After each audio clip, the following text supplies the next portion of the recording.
Gens du Témiscamingue, de l'Abitibi et de partout à nous rejoindre par le web et les réseaux sociaux, bienvenue aux Infos Témis, le bulletin d'actualité télévisuelle de la télévision communautaire témiscabienne. En manchette cette semaine, du 6 janvier 2025, un automobiliste victime de menaces de mort alors qu'un conducteur est pris de rage au volant sur la route 11 à Témiscamingue Shores. On parle aussi d'une fillette et de son papa emportés par le courant près de New Liskeard. Et les choses avancent en prévision du Festi-Truck à Lorrainville. Également, 5 Témiscamiens s'illustrent à Montréal à la célébration Caroline Ouellette. C'est donc un plaisir de vous retrouver bien en forme après cette période des fêtes qui, on l'espère, vous a été pas de liaison agréable. Encore une fois, laissez-nous vous souhaiter à vous et votre entourage une superbe année 2025. Beaucoup d'événements sont survenus sur le territoire depuis notre dernière présence ensemble. D'abord, et nos abonnés Facebook en ont été informés, beaucoup d'actions chez nos voisins du nord-est ontarien. Permettez-nous de vous en résumer les faits. D'abord, un automobiliste a eu la peur de sa vie vers 13h15 le 30 novembre dernier sur la route 11 à Témiscamingue Shores, ce que nous pouvons qualifier de dangereux cas de rage au volant. La victime, James Turner, se remet de ses émotions en congé médical pour au moins le prochain mois, depuis avoir, croit-il, vu la mort de près l'avant-veille du jour de l'an. Vous pourrez le voir ou l'entendre grâce à la caméra du tableau de bord de l'automobiliste apeuré, retransmis notamment par CTV News. Pour allons savoir pourquoi il aurait soulevé la rage de l'agresseur qui circulait devant lui en zigzagant de chaque côté des voies de circulation. Croyant qu'il texait ou avait des difficultés de conduite, la victime a voulu le prévenir, l'aviser du danger en lui faisant des signes de phare, mais mal lui en pris puisque l'enragé a chargé son véhicule de front et ce jusqu'à un pont, d'où M. Turner croyait bien être poussé et jeté dans un profond cours d'eau glacé à 200 pieds plus bas. Le chauffeur qui l'a percuté sans arrêt a pu être immobilisé puis mis en état d'arrestation alors que les agents de l'OPP, l'Ontario Police, ont déployé un tapis roulant pour stopper sa course en perforant ses pneus. Trevor Marchildon, 37 ans, de Engelhard, doit faire face à la justice. Il est entre autres accusé de harcèlement et sous 3 chefs d'agression armée ayant mis la vie d'une personne en danger. Tous les gens qui travaillent dans les services d'urgence vous le disent, faut adapter sa conduite aux conditions de la route, que ce soit en hiver ou en été. Et les conditions météo nous ont rendu la vie dure depuis le début du congé de Noël dans le coin de pays. Bulletin météo que nous vous partageons occasionnellement sur la page Facebook TV Témis, à laquelle près de 600 personnes, je vous le mentionne, sont abonnés.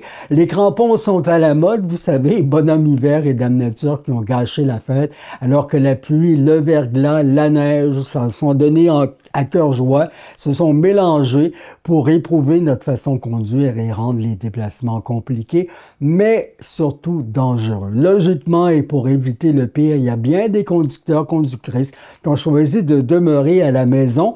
Les précipitations de grésil qui partout dans la province ont occasionné des fermetures de route. On nous a quand même épargnés en Abitibi-Témiscamingue au chapitre des graves conséquences liées aux pertes de contrôle, sorties de route ou accrochage. Une fois de plus, alors que 2 personnes y ont perdu la vie, les usagers de la route du nord de l'Ontario ont, eux, vécu le pire. La route qui a tué un automobiliste de Montréal le matin du 27 décembre vers 7 heures.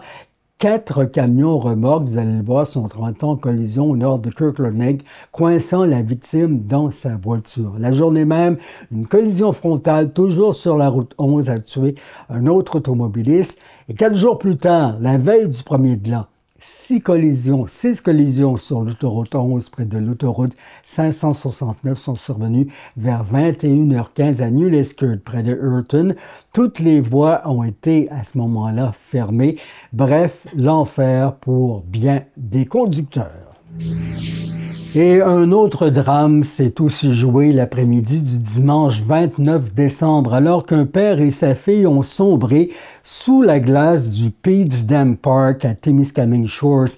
La petite Maya, une élève de sixième année, a été repêchée sans vie le 1er janvier, 3 jours après l'accident, après ce terrible drame. Au moment d'enregistrer, son père, Christian Bergeron, qui serait passé à travers la glace et a été emporté par le courant en tentant de rattraper sa fille, fait toujours l'objet d'intenses recherches.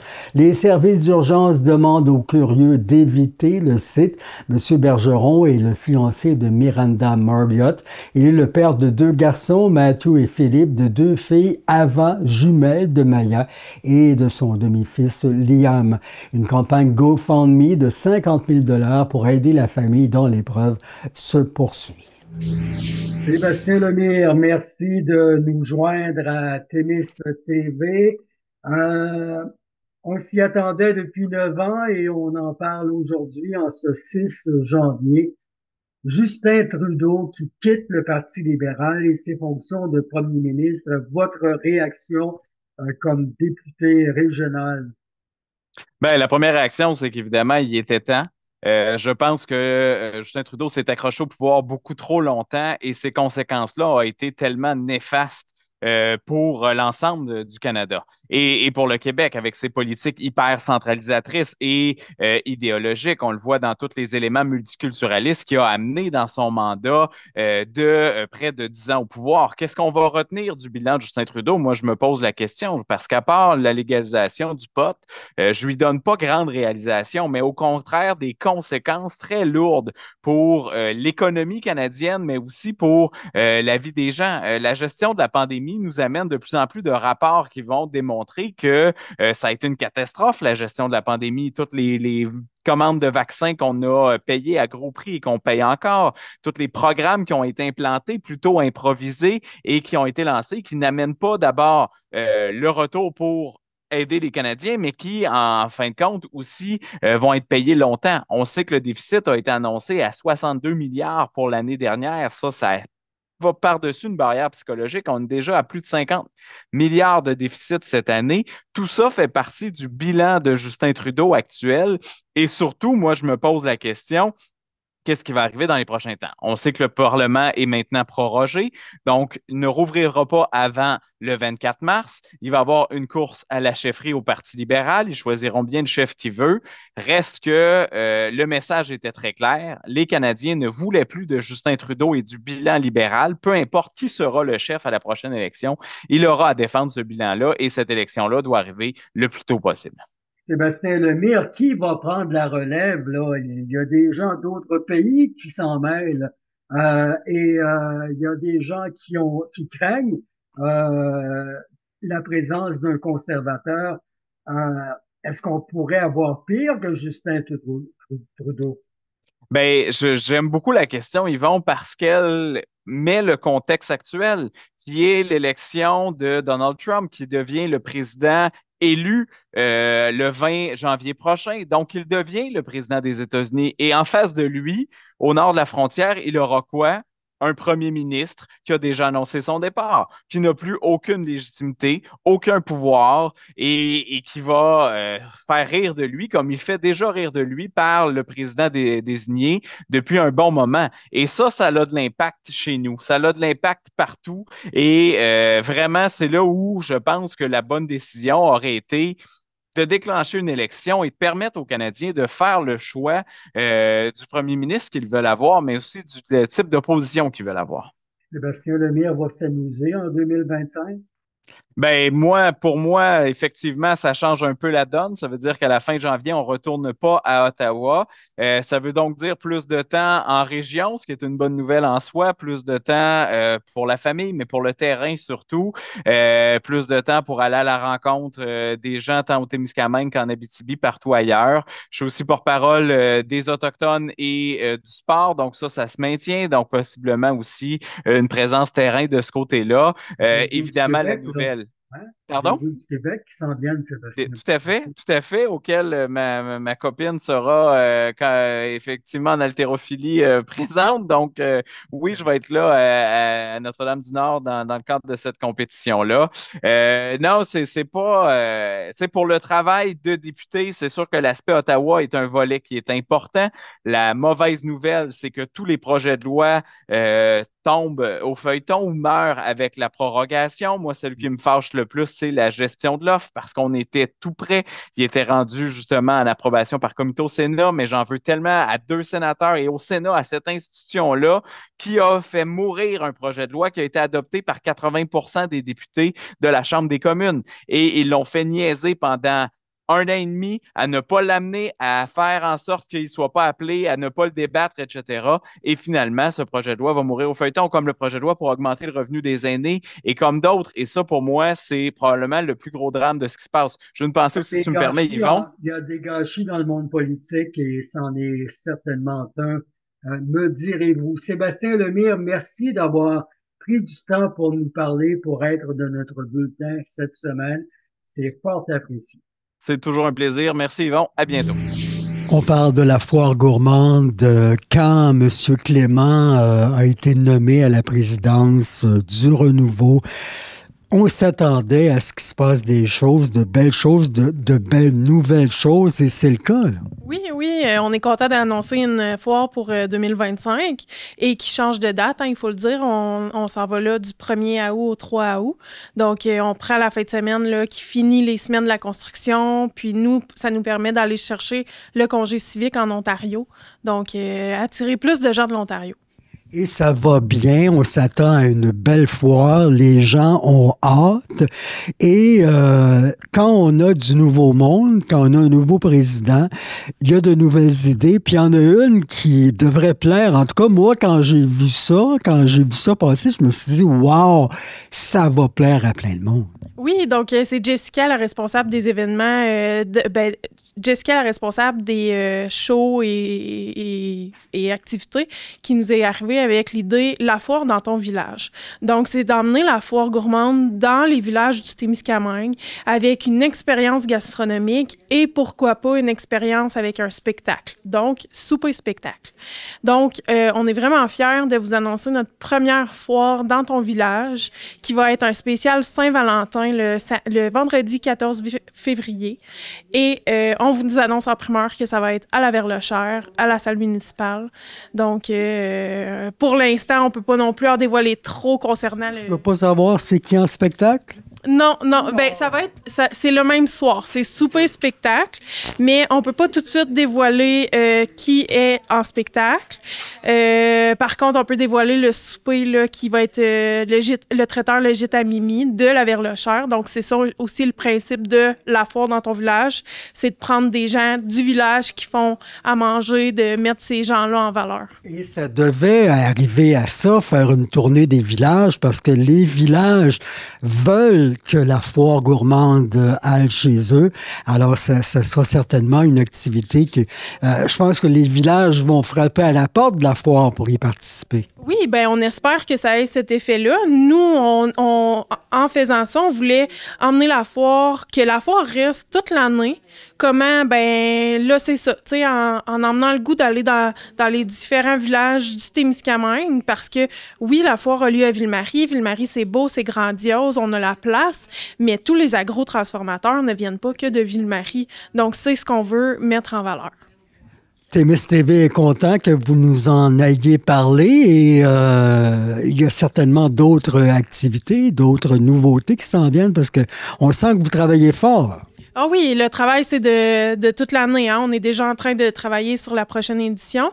Ce qu'on peut vous dire aussi présentement, c'est qu'il n'y aura plus de gros chapiteaux comme on est habitué de le voir. Donc, on a décidé de mettre ça de côté parce que oui, la foire va bien. On fait des activités de financement comme la foire dans ton village, mais on essaie aussi de réduire les coûts. Donc, le gros chapiteau, c'est un gros coût, un énorme coût qu'on essaie de tasser. Donc, il va y avoir des chapiteaux, il va y avoir encore des espaces cachés en cas de pluie, mais ça ne sera plus un gros chapiteau comme qu'on est habitué de le voir. Même chose pour les spectacles extérieurs le soir. Ça va être que extérieur, pas de chapiteaux. Donc, il y a des endroits, évidemment, où il y a des spectacles qui se donnent à Ville-Marie, donc qui peuvent être sans doute utilisés à moindre frais et c'est logiquement possible.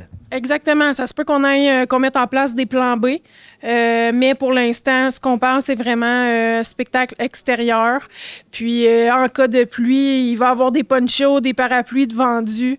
Donc, on se dit que c'est comme ça partout ailleurs en Abitibi, puis en dehors de l'Abitibi, que maintenant, les shows, c'est vraiment extérieur. Donc, on s'essaye, puis... On a de l'appétit pour cette activité-là, donc on fait ce qu'il faut pour la garder. Exactement. On veut que la foire reste, on met tous les efforts pour garder cet événement-là à Ville-Marie. Merci beaucoup de nous en avoir parlé. Bien, merci à vous. Et le commissaire à la lutte contre la corruption et l'Agence des services frontaliers du Canada ont arrêté un ex-professeur de l'Université du Québec en Abitibi-Témiscamingue. Ça s'est passé le mardi 17 décembre à Rouyn-Noranda. René Wemke a été arrêté et accusé de fraude, commission secrète et extorsion. D'après un résumé des faits, alors qu'il était professeur titulaire en génie à l'UQAT entre 2010 et 2017, M. Wemke aurait usé de stratagèmes pour obtenir des montants de bourse destinés à des étudiants étrangers à la maîtrise et au doctorat qu'il supervisait et dirigeait. M. Wemke a été libéré sous promesse de comparaître. Il doit revenir en cours le 13 février au palais de justice à Rouyn-Noranda. Le commissaire à la lutte contre la corruption est un corps de police spécialisé dont la mission est d'assurer pour l'État la coordination des actions de prévention et de lutte contre la corruption dans le secteur public. Pour ce faire, il dirige et coordonne les équipes d'enquête et de vérification désignées par le gouvernement qui forment l'UPAC, l'unité permanente anti-corruption. Et dans un autre ordre d'idées, les citoyens de Notre-Dame-du-Nord ont été privés de guichets automatiques pour terminer puis commencer l'année. Et non, on n'est pas allé à la Verlochère ou à Saint-Bruno, comme pourraient le suggérer nos mononcles comiques pendant les parties des fêtes. Bonne façon tout de même de ne pas abuser de nos finances, mais pas utile si les besoins sont là. Bien sûr, on comprend. Sans farce, des problèmes techniques ont rendu toute transaction impossible depuis le 31 décembre. Desjardins qui souhaitait régler la situation ce 6 janvier, ce qui a été fait. Le guichet qui est en fonction maintenant, réparé à Notre-Dame-du-Nord. Nos parcs Opémican et Aiguebelle auront de la compétition d'ici peu, un an tout au plus, semble-t-il, dans le cadre du plan Nature 2030, lancé l'automne dernier par le ministère de l'Environnement. Le gouvernement québécois travaille à la création de 5 nouveaux parcs, dont 2 dans le nord du Québec. Selon la CEPAC, le projet le plus avancé annoncé il y a à peine un mois est le parc national Nibishi. C'est la nation crie de Mistassini qui se chargera de l'exploitation du parc, un immense territoire qui comprendrait notamment le lac Mistassini, le plus grand lac naturel du Québec, et les monts Otiche. Un autre parc nordique est dans les cartons, Asinaka, au nord de Chapais-Chibougamau. Selon les détails fournis à la presse, près du 5e de la superficie du territoire du projet est occupé par des plans d'eau et des cours d'eau dont plusieurs sont réputés pour la qualité de la pêche, expédition de long grand tenant, canot également. Le ministère devrait tenir des consultations publiques sur le projet de parc en 2026-2027 pour une création possible en 2028-2029. La région de Charlevoix doit aussi avoir sa part, comme si là-bas le tourisme en avait fortement besoin. La MRC de Témiscamingue a tenu un dernier conseil des élus en 2024, le 18 décembre dernier. Selon le compte-rendu public de Mme Lynne Gironne, la directrice générale greffière trésorière de l'organisation, les élus ont mis l'accent sur la sécurité et le bien-être de sa population. Des résolutions concrètes ont été adoptées pour répondre aux défis locaux et pour renforcer les infrastructures essentielles. Du nombre, l'une visant une meilleure couverture cellulaire en milieu rural, demandant aux partis fédéraux d'intégrer l'obligation d'itinérance entre fournisseurs dans leur plateforme électorale, une mesure qui vise à améliorer la connectivité dans les zones isolées, essentielles pour la sécurité et l'accès aux services de base, aussi en sécurité publique. Notre MRC lance un appel pour une réforme du financement des services policiers. Face à une hausse de 9 % des coûts cette année, le Conseil souhaite une révision du modèle de financement de la Sûreté du Québec. L'opération effacerait les iniquités régionales en assurant un partage équitable des charges financières entre les municipalités. Ajoutons un renforcement des services d'urgence pour la ville de Témiscamingue, le transfert de responsabilité des services d'urgence en milieu isolé à la régie intermunicipale municipale de la sécurité incendie est officielle. La démarche comprend un plan de cession des équipements et la création d'un fonds de réserve pour leur renouvellement. Enfin, parmi les sujets d'intérêt, notons l'annonce d'investissement de plus de 185 000 $ pour les communautés locales issues des fonds région et ruralité. Parmi les projets structurants approuvés, la Tulipe et Gaboury reçoit 36 450 $ pour la construction d'une cabane à patinoire, Nidlac 100 000 $ pour réaliser un golf miniature et Rémini 49 496 $ pour aménager un espace de vie actif. Maintenant, demeurons dans les chiffres pour parler de ceux de la municipalité de Ville-Marie, qui est allé d'une hausse appréciable pour le trésorier qui aligne les colonnes de chiffres de l'organisation, une augmentation de 4,5 % du compte de taxes, somme que les citoyens ont légitimement le droit de juger élevé. Du moins, le maire Martin Lefebvre ne nie pas qu'on en demande beaucoup aux payeurs de taxes. Nous l'avons questionné sur l'effort exigé aux contribuables. Monsieur Lefebvre, on entame la nouvelle année. À vous et à votre équipe, on vous en souhaite une bien bonne. Nouvelle année avec un nouveau taux de taxes. Je m'y connais pas beaucoup en fiscalité municipale, je vais vous le dire. Là. Je paye mon compte puis je pose pas de questions. Mais est-ce qu'une augmentation, c'est quoi, 4,5 % que vous avez annoncé avant Noël? Est-ce qu'une augmentation de 4,5 %, vous comme citoyen, là, j'oublie que vous êtes maire pendant quelques secondes, là, est-ce que c'est beaucoup, une hausse de ce montant-là? Ben, vous savez, quand on compare, parce que comme citoyen, il y a certainement des citoyens qui regardent ce qui se passe ailleurs. On a vu en région, en Abitibi, des endroits similaires, des endroits plus bas. C'est sûr que dans le taux de taxation, il faut savoir aussi qu'au niveau triennal, parce que quand on a nos évaluations foncières pour la MRC, ensuite, qui travaille avec les municipalités, là, il y a souvent des bons, hein, on le voit, le logement a augmenté beaucoup. Comme citoyen, c'est sûr que oui, on peut se dire à 4,5 % Caroline, c'est élevé. Puis je le comprends, j'en suis un citoyen, j'en paie des taxes de service parce qu'on appelle ça comme ça, nous ici à Ville-Marie. Oui, c'est une taxe, mais en même temps, c'est en lien avec les services auxquels on offre. Et là, si je reprends ma chaise... Vous êtes en train de nous dire que vous, là, quand vous percevez des taxes, vous amenez du retour aux citoyens, là. Parce que c'est une taxe de service, donc c'est une autre manière de dire vous allez obtenir quelque chose en retour de votre argent. Bien, la taxe foncière avec la taxe de service qui est inhérente à ça, dans le fond, parce que nos citoyens, puis quel que soit le territoire, la municipalité qu'on couvre, on paie pour les poubelles, hein, puis on le sait qu'il y a tout le temps des hausses par rapport à ça. On paie pour la sécurité publique, on va parler Sûreté du Québec, on va parler au niveau incendie, pour être bien protégé, c'est sûr. Mais c'est ça. Fait que ça, c'est des services, dans le fond, qui nous sont offerts, qui sont... Et ces deux-là que je viens de nommer, les deux derniers, qui sont pas de la municipalité nécessairement. Parfois, il y a des services incendies municipaux, mais nous, on a une... Effectivement, chez nous, c'est un regroupement. Mais ensuite, quand on parle de l'eau, parce que nous, à Ville-Marie, les gens sont branchés sur notre réseau, en tout cas dans l'ensemble, parce qu'il y a un côté un peu villégiature quand même sur le bord du lac, là.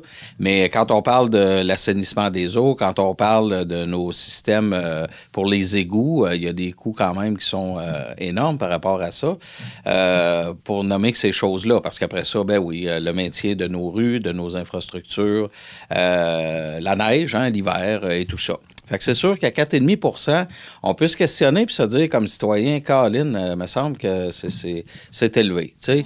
Mais les citoyens ne se sont pas étouffés avec leur café au lendemain du dépôt, là. Vous les aviez préparés à ce taux-là? Bien, Ville-Marie, c'est un petit territoire, hein, on voit, en tout cas, et encore là, je suis citoyen et je suis un élu, mais quand on voit les travaux qui se font au niveau du centre Gérard-Caron, on avait parlé, je pense, la dernière fois qu'on avait fait une entrevue, le parc des clubs, on s'en va vers la phase 2 l'été prochain pour plus de 2 millions d'investissements. Et la dernière phase qui devrait se faire à l'été 2026, qui sera un autre 2,5 millions peut-être, là. Donc, en tout cas, tout ça pour à peu près un 5 millions au niveau du parc. Puis le parc, ce qui avait été clair en 2019, quand on a fait nos consultations citoyennes, eh bien, ça nous prenait des jeux pour les enfants, ça nous en prenait pour les familles, pour les aînés, les ados. Donc, c'est ce qu'on aura complété en 2026, je souhaite. Alors, il y a un taux de taxe qui est là, c'est sûr, mais en même temps, le développement, à Ville-Marie, là, mis à part des terrains au niveau résidentiel, dans du multilogement, on est en train de vendre nos derniers terrains, il nous en restait un ou deux. Puis dans le commercial, on en avait un.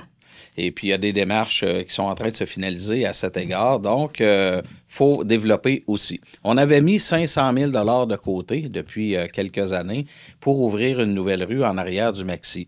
C'est ce qu'on va faire, mais ça va s'effectuer probablement en 2026. Mais quand même, il y a un manque à gagner, c'est clair, parce que les coûts augmentent. On a de l'an passé une nouvelle convention collective. Nos employés sont syndiqués, c'est correct. On a des très bons employés. Puis je suis pas têteux en disant ça. On a vraiment des bonnes personnes aux bons endroits. On est chanceux à Ville-Marie pour ça. Et puis, mais il faut aussi... Et vous reconnaissez que le salaire exigé par leur organisation, ben, c'est négocié et c'est accepté. Oui, parce que au Témiscamingue, on est en compétition avec le domaine minier qui est en Abitibi. Des endroits où est-ce qu'il y a encore des meilleurs salaires, puis on en est conscient. Mais quand on va avoir des conducteurs de camions, l'entretien de nos véhicules, quand on va avoir des bonnes personnes à l'aréna, quand on veut, puis à l'administration, parce que quand même, on a aussi, nous, le mandat par rapport à la MRC, avec les autres municipalités, au niveau des contraventions, par exemple. Donc, c'est tout un suivi administratif qui est fort important. Et puis, donc, beaucoup de services. Ils ne donnent pas. C'est pas donné. Ben non. Il faut s'offrir ces services-là. Ouais. Ce que je veux dire, c'est que, bon, comme citoyen, moi, je regarde le budget de Ville-Marie qui sort, 4,5 %.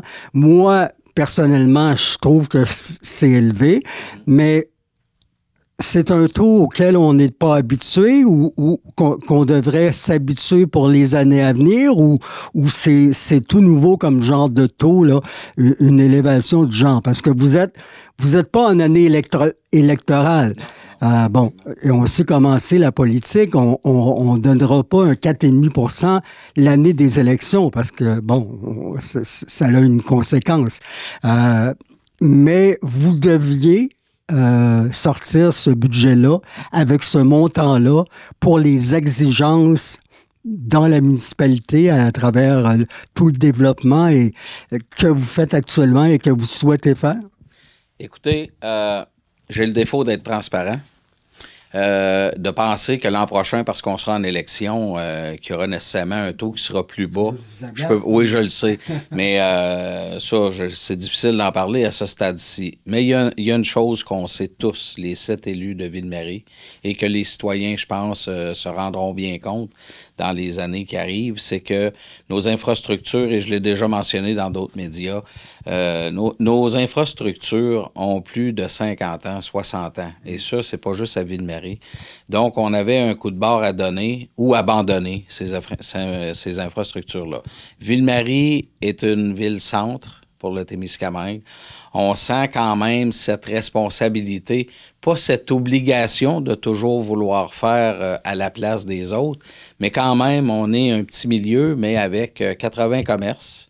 avec une usine qui fonctionne. Hein? On est encore chanceux parce que l'industrie forestière, c'est pas super ces temps-ci. Mais vous savez, est-ce que l'an prochain, on aura un taux similaire? Une chose est certaine, on a des projets pour 20 millions. On a parlé du centre Gérard-Caron, j'ai parlé du parc, l'usine de déphosphatation pour limiter l'impact par rapport au lac Témiscamingue. Nous, on a la baie des Pères ici, qui est ici, puis on travaille avec l'OBVT, je pense que je l'avais nommé la dernière fois, pour s'assurer que nos citoyens sur le bord du lac soient quand même aux normes. C'est un travail de longue haleine. L'idée, c'est pas de taper sur les doigts des gens, mais on doit regarder ça avec les gens puis être partenaires. Donc, quand on regarde ces différents investissements-là qu'on fait, est-ce que c'est un choix qu'on avait? Peut-être. Moi, c'est ma 7e année comme élu, 4 ans conseiller, 3 ans à la mairie.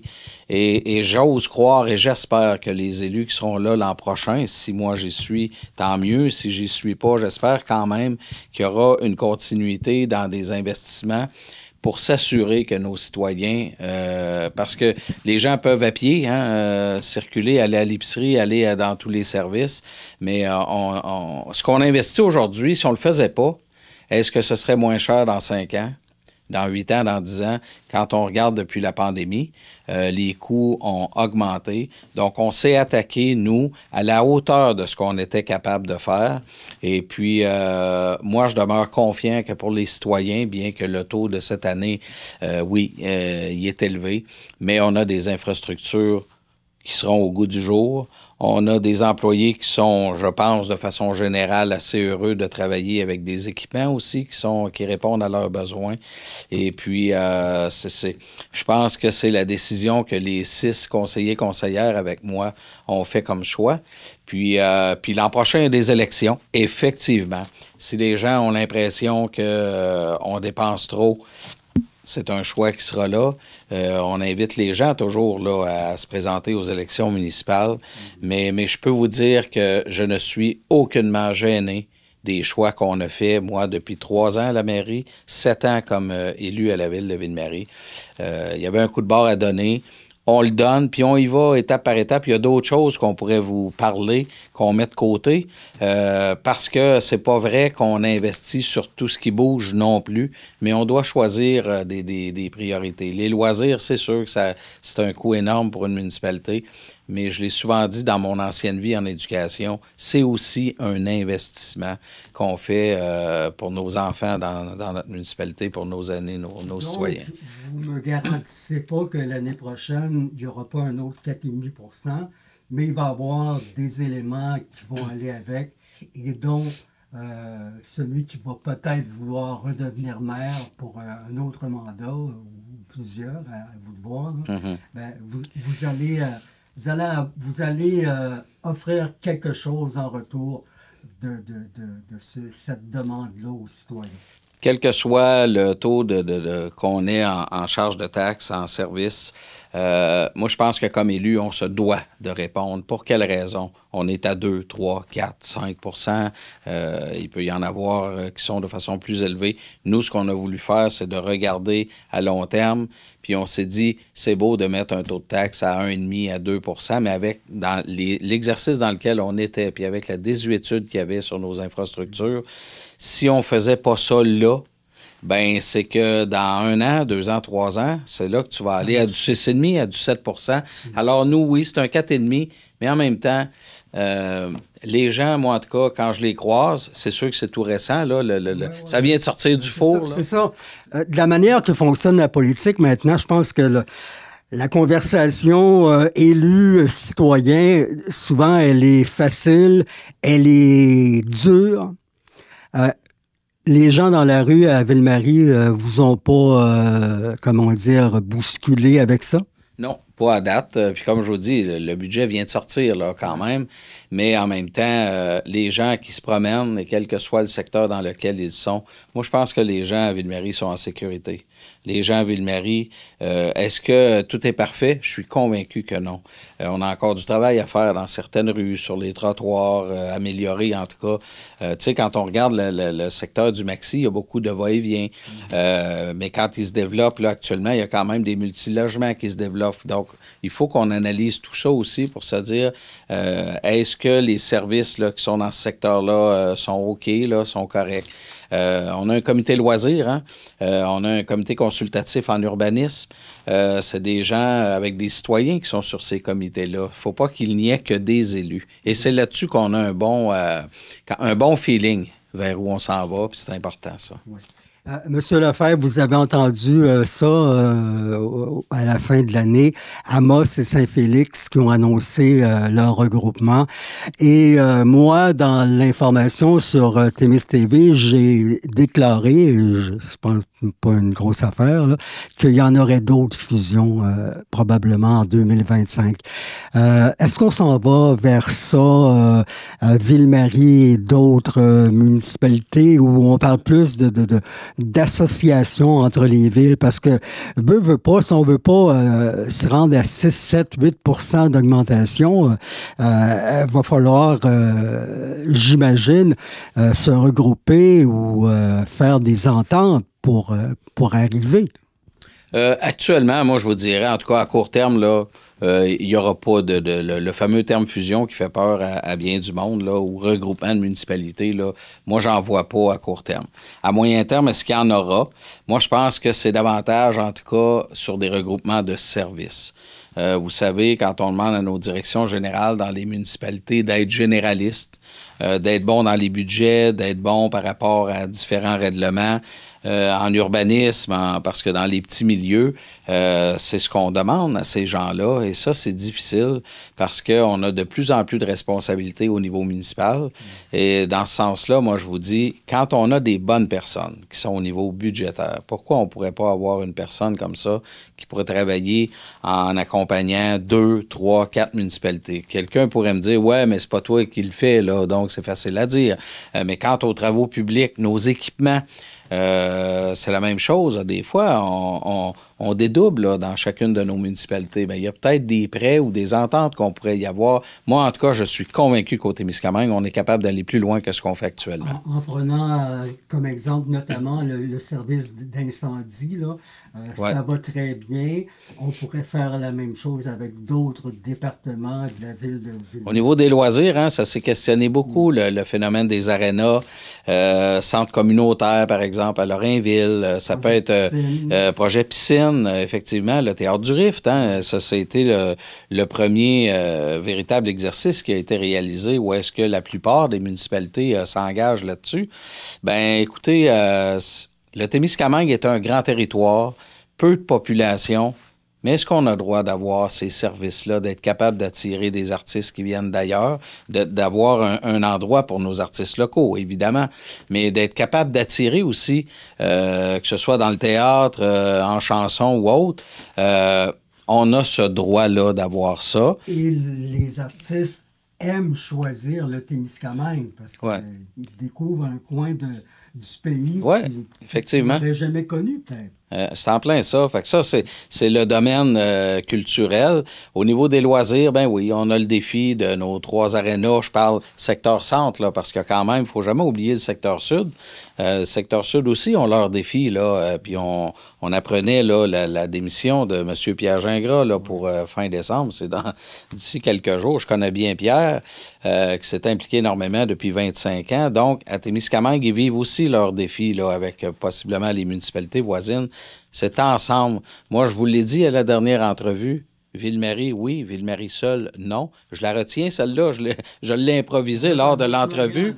Ben oui, parce que je trouve que c'est pas Ville-Marie qui veut tout le temps tout avoir, bien que ça a été souvent véhiculé comme ça.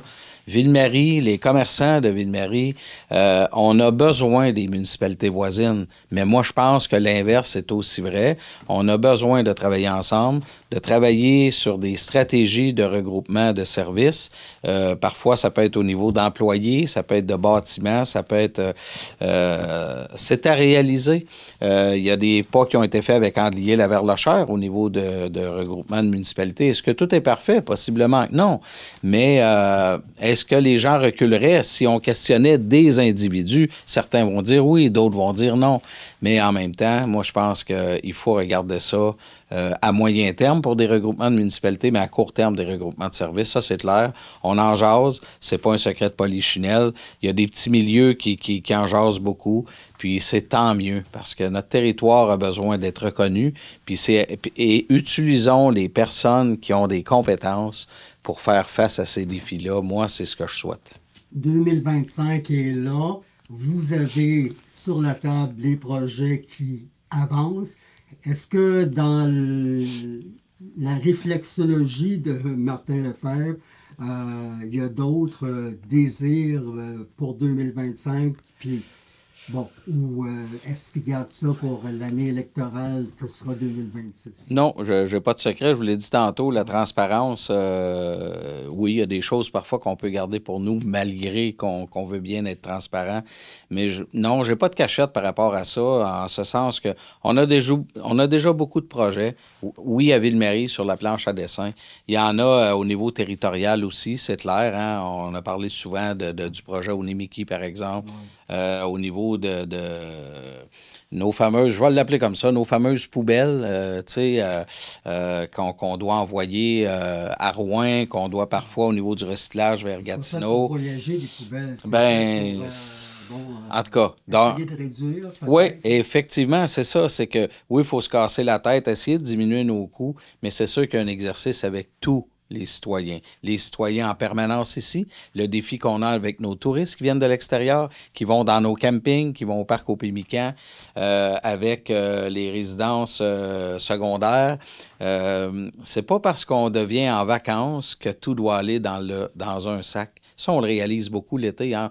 Moi, j'en entends parler, en tout cas, pour les municipalités qui ont des campings, qui ont des milieux un peu plus villégiature, là, les chemins de pénétration et tout ça. C'est clair que nos citoyens doivent avoir la même priorité. Puis si on veut diminuer les coûts là-dessus, ou à tout le moins empêcher des augmentations majeures, il y a un travail fort à continuer là-dessus. Je pense qu'au niveau de la MRC, avec Mme Bolduc et son équipe, il y a des travaux qui sont entrepris là, au niveau de... Bien, il faut analyser ces choses-là. Et effectivement, c'est important parce qu'on n'a pas fini d'avoir des poubelles ou du recyclage et tout ça. Puis au niveau gouvernemental, on voit que dans le recyclage, il y a des choses aussi qui se dessinent, tant mieux. Donc, il faut continuer. Puis le compostage est fort important. Puis, mais ça, c'est un autre beau défi, mais une bouchée à la fois. Hein, on va le dire de même. Et quand ils dessinent des choses au niveau gouvernemental, laissez-les dessiner parce que on pourrait arriver à de bons résultats, qui sait. Oui, ça sera à voir, là, mais l'importance de nos secteurs, de nos régions, faut se battre souvent. Puis parce qu'on le sait, au Québec, tout ce qui longe, je ne suis pas gêné de le dire, tout ce qui longe le Saint-Laurent, là, il y a comme de grosses priorités là. Mais nous, les régions ressources, là, faut se battre énormément. Puis c'est pas juste le Témiscamingue, là. Oui, mais je pense que les gens parlent, les gens haussent le ton quand c'est le temps, et pas pour rien. Je pense que non, c'est ça. On arrive à des choses. Oui, quand oui. On en parle. Effectivement. Donc, il faut se mobiliser. Les gens sont actifs dans la région. Oui, ça, c'est fort important. Fait que c'est tout ça, je vous dirais, pour le budget de Ville-Marie. Puis, pour le reste, ben écoutez, des surprises, on en a tous dans nos municipalités parfois, là. Des choses qu'on n'avait peut-être pas prévues, mais on essaie dans nos budgets de prévoir presque l'impossible. On vous les souhaite agréables, les surprises pour 2025. Oui, effectivement, vous êtes bien gentils. Puis, écoutez, on se souhaite une année 2025 en santé, avec des joyeuses fêtes pour tous, là. Puis, surtout des rassemblements familiales sereins et intéressants. Merci beaucoup. Oui, la prudence sur les routes, effectivement. Oui, la motoneige, vous aussi. Oui, on va travailler là-dessus. Merci, bye-bye. Les Témiscabitibiennes et Témiscabitibiens continuent d'exprimer leur générosité face aux besoins de ceux qui les entourent. 564 218 $, c'est la somme amassée dans la région lors de la récente grande guignolée des médias. Le second meilleur endroit au Québec, derrière Québec, qui a cumulé plus de 588 000. Pour notre région, c'est une augmentation de 61 %. Au niveau national, pour la troisième année d'affilée, la guignolée des médias atteint un sommet avec une collecte de plus de 5 100 000 $ depuis le lancement de sa 24e édition le 22 novembre dernier.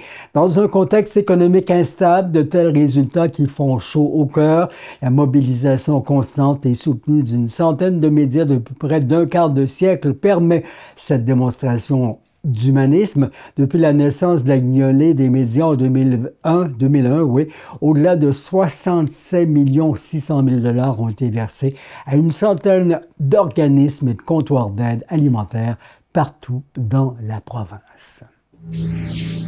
Vous avez lu sur Témis TV la nouvelle s'opposant au comité démissionnaire du rodéo du camion qui a annoncé, sur nos ondes d'ailleurs, vouloir liquider les avoirs de l'organisation si l'organisation n'arrive pas à renflouer ses coffres avec son tirage qui s'en vient le 25 janvier.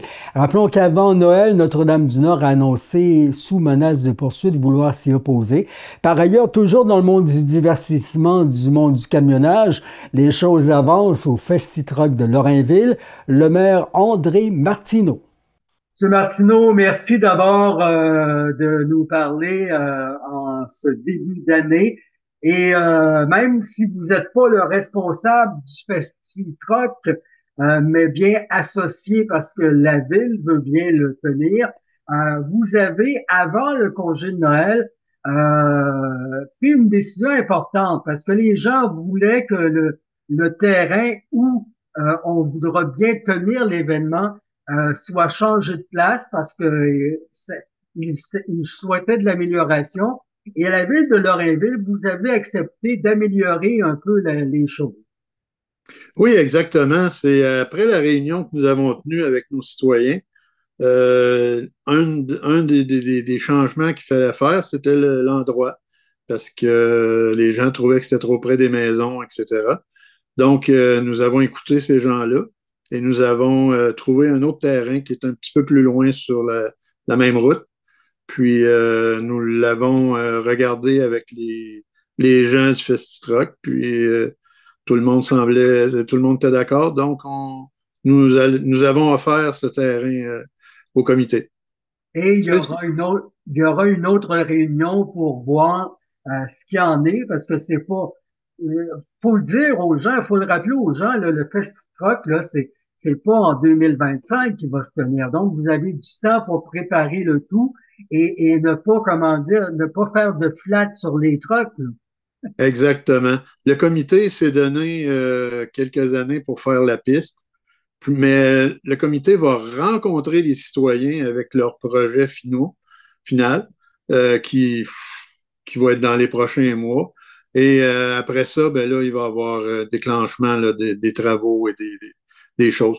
Peut-être un petit événement là, en 2025, mais rien de gros, là. Pour mentionner que c'est le départ et qu'on souhaite faire un festival du camion à Lorrainville. Exact. On va juste ajouter une activité de plus parce qu'à Lorrainville, Monsieur le maire, on le rappelle, là, il y en a des choses qui vont se passer en 2025, notamment le fameux carnaval là, qui s'en vient. Oui, le carnaval qui arrive à Grand-Port au mois de février. Un gros événement cette année en plus avec des journées là, assez bien remplies. Mm-hmm. Et je pense que vous allez être inclus aussi, là, votre municipalité, dans les Jeux du Québec qui s'en viennent. Oui, les Jeux du Québec s'en viennent fin janvier aussi. Nous sommes la ville hôte avec Ville-Marie. Les deux ensemble, c'est nous autres qui font les Jeux là, fin janvier. En 2024, là, à la veille du jour de l'an, vous êtes-vous assis puis vous êtes-vous dit, bon, qu'est-ce que je pourrais faire de plus dans ma ville? Il y en a plein de projets encore. Il y a des beaux projets qui s'en viennent. C'est sûr qu'avec la venue des nouveaux loyers, les nouveaux loyers à prix subventionné, là, la construction va commencer bientôt. Ensuite, on a d'autres projets là, qui sont sur la table. Là, dans notre plan quinquennal, triennal, nous avons un camping qui va être près de justement du nouveau site là, du Festitrock. Et d'autres projets qu'on ne peut pas nommer tout de suite, là, mais oui, ça bouge à Lorrainville. C'est un plaisir d'annoncer sur Témis TV. Vous avez encore ma carte d'affaires. Ça paraît, vous m'avez rejoint. Oui. Monsieur Martineau, on vous souhaite à vous, vos conseillers, votre conseil d'administration, une excellente année 2025. Merci de nous informer. Je pense que vos citoyens apprécient. On peut vous voir sur Témis TV, sur le web et sur notre page Facebook. Ça nous fait plaisir de parler de vous, comme de toutes les 18, comment 19? Oui, on est 19 municipalités de la région. Ben, merci beaucoup. Il n'y a pas d'âge pour réaliser des efforts nécessaires pour entreprendre sa contribution dans la vie. Et c'est mon humble avis, il est assez épatant de voir une toute jeune fille adopter dès son jeune âge une passion et surtout l'envie d'y mettre les efforts de s'y intégrer. On vous l'a déjà présenté, apprendre les trucs de son sport préféré ou de son métier à partir des méthodes issues de l'expérience des grandes pros venues de partout dans le monde, c'est sûrement le chemin le plus sûr à emprunter pour choisir la voie la plus près de la réussite. C'est sans doute pourquoi, alors que l'expertise de spécialistes lui a été partagée tout un week-end, la jeune Charlotte Monceau, vous vous souvenez de Ville-Marie au Témiscamingue, se sent aujourd'hui plus près des meilleurs de sa discipline. Du moins, sait comment faire sortir les trucs nécessaires pour, dès ses 12 ans, pouvoir s'approcher de l'amélioration requise issue du patinage artistique, alors que ses coéquipières étaient surtout des joueuses de hockey plus âgées, solide et rapide, la jeune fille croit quand même avoir relevé le défi de l'aventure à la célébration hockey féminin Caroline Ouellette. Parmi 70 officiels de 12 à 13 ans et de 12 à 30 ans, elle a pu analyser et développer ses capacités de jugement, la croissance, la connaissance de règlements, des procédures d'arbitrage et du positionnement sur la patinoire. Avec à peine 8 matchs ici au Témiscamingue, elle a là-bas pu aller arbitrer 9 rencontres supervisées, et ce, en 4 jours. De son avis et de ses proches, ça a été un énorme apprentissage qui, pour l'avenir, la motive dans son implication en hockey féminin. Consciente devant des filles au chandelier beaucoup plus âgées et expérimentées, elle se doutait bien qu'elle ne pourrait arbitrer d'ultimes matchs au Centre Bell. Charlotte, qui a toutefois été sélectionnée pour officier 2 demi-finales le dimanche en catégorie M9 dans un autre aréna. Une belle marque d'appréciation de son travail de la part des patrons de Hockey Québec, alors que plusieurs des arbitres présentes n'ont pas passé la coupure. Charlotte, bravo, ref. Et au hockey junior, après un bilan quasiment parfait en première moitié de saison, l'équipe junior 1 du Témiscamingue, les Pirates de Ville-Marie, ont mal commencé l'année, perdant en prolongation le 3 janvier. Les Lynx, encore des Lynx, mais ceux-là de Nipissing les ont surpris. Une défaite explicable, coach Caron? Non, c'est pas la fin du monde, bien sûr. Puis c'est surtout une défaite... On n'a pas super bien joué, c'était pas mal brouillon. C'était un match là, de retour du temps des fêtes. Donc c'est sûr que là, au niveau de la mise en forme, ces choses-là, ça faisait juste 2 semaines qu'on avait pour pratiquer, pas jouer, mais ça paraît assez vite là, dans l'équipe. Donc c'est sûr qu'il va falloir se replacer, mais défaite en prolongation quand même, là, malgré tout.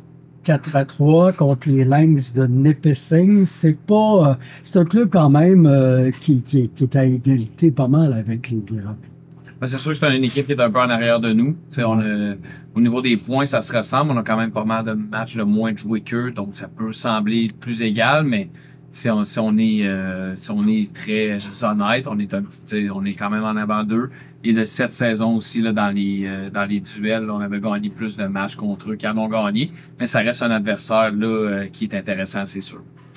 Et là, ça passe vite, ce qui s'en vient là, dans les prochaines semaines. Déjà, le mois prochain, les séries éliminatoires, on regarde en arrière, on se dit, wow, la saison passe vite. Oui, exactement. Puis c'est ce qu'on réalisait aussi avec nos plus vieux. Tu sais, votre hockey, il en reste pas tant que ça. Tu sais, de l'année, ça passe tellement vite. Cette semaine, on a une grosse semaine, 2 matchs, le match des étoiles, la date limite pour les changements, puis les transactions. Donc, c'est sûr que c'est une grosse semaine. Puis ensuite, dans un mois, les séries éliminatoires déjà. Donc, non, comme tu dis, ça va très vite. Puis il faut se préparer le plus possible là, pour être prêt ce printemps. Bon, tu parles de changement avec le début de saison qu'on a connu. Ça a été très bien. Si on oublie ceux qui sont en tête puis qui sont irrattrapables, si on est honnête. Des changements, c'est pas nécessairement nécessaire, à moins que des vétérans aguerris frappent à la porte.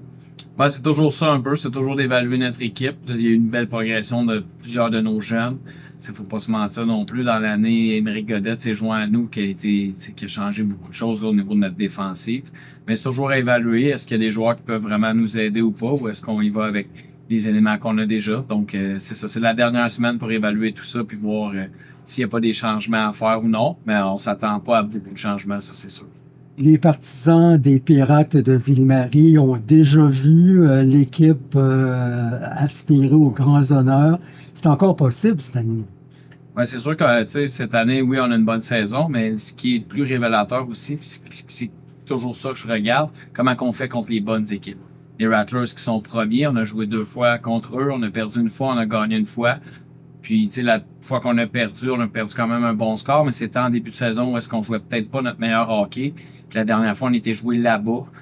Gagner là-bas, c'est arrivé juste 3 fois là, dans l'histoire des Pirates de gagner là-bas en saison régulière parce qu'on a un aliment plus réduit puis c'est un peu plus difficile par rapport à leur match. Donc, tu sais, je pense que sans dire qu'on aspire au titre, je pense que c'est sûr que les chances, là, on en a des chances bien en max. D'accord. Mais on s'attend à quoi d'ici les séries éliminatoires et la fin de saison? J'espère qu'on va jouer pas mal mieux que la semaine passée, là. Mais ça va être vraiment de replacer les choses, puis aussi de peaufiner certains aspects. Là. Je pense qu'il y a des petits aspects de notre jeu qui sont pas encore rendus là. Je les dirais pas devant la caméra, là, mais il y a des petits aspects qu'il faut vraiment travailler. Puis ça, c'est collectivement, c'est un peu tout le monde là-dedans. D'accord, de Caron, merci. Bonne chance à l'équipe d'ici la fin de saison et évidemment aux éliminatoires. La Coupe Russell dans laquelle on a déjà bu, si on peut dire. Donc, on le souhaite.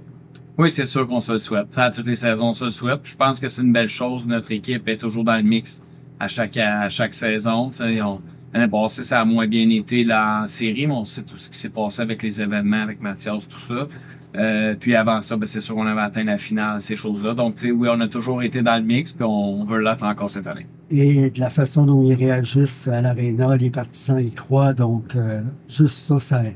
Ben, c'est le plus gros impact, je pense, que autant pour motiver notre équipe qu'autant pour justement intimider un peu l'autre équipe de faire OK, il y a des gens derrière eux. Fait que des fois, ça change le match. Tu sais, de l'arrière, tu marques un but, la foule embarque dans le match, puis là, les autres commencent à être un peu plus stressés. Notre équipe peut-être un peu plus motivée aussi, jouer avec confiance. Fait que c'est sûr qu'on invite toute la population témiscamienne à encore supporter leur équipe jusqu'à la fin. Merci à Cablevision et tous nos nouveaux commanditaires qui joignent à nous en 2025. C'est complet. Revenez-nous mercredi prochain. Merci de joindre avec nos plus de 600 abonnés maintenant le Facebook Témis TV. N'oubliez pas vos cartes de bingo si vous souhaitez la chance en 2025. À bientôt.